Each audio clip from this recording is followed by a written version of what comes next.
الله الرحمن الرحيم. هل أتاك حديث الغاشية؟ وجوه يومئذ خاشعة عميلة ناصبة تصلى نارا حامية تسقى من عين آنية ليس لهم طعم إلا من ضريع لا يسمن ولا يغني من جوه وجوه يومئذ ناعمة. بسم الله الرحمن الرحيم. ألم تر كيف فعل ربك بأصحاب الفيل؟ ألم يجعل كيدهم في تضليل وأرسل عليهم طيرا أبابيل ترميهم بحجارة من سجيل فجعلهم كعصف مأكول. الله أكبر. بسم الله الرحمن الرحيم. ألف لام ميم.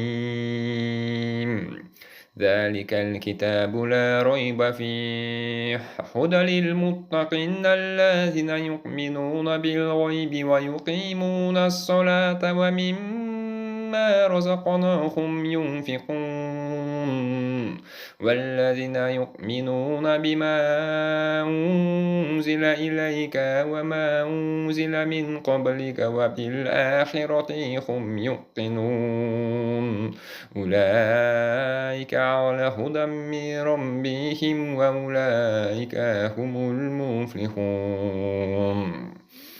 بسم الله الرحمن الرحيم.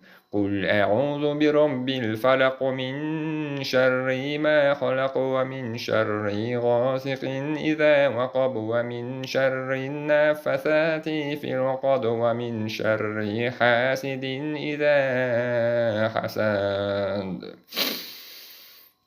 الله أكبر. لا إله إلا الله وحده لا شريك له له الملك وله الحمد وهو حي لا يموت بيده الخير وهو على كل شيء قدير.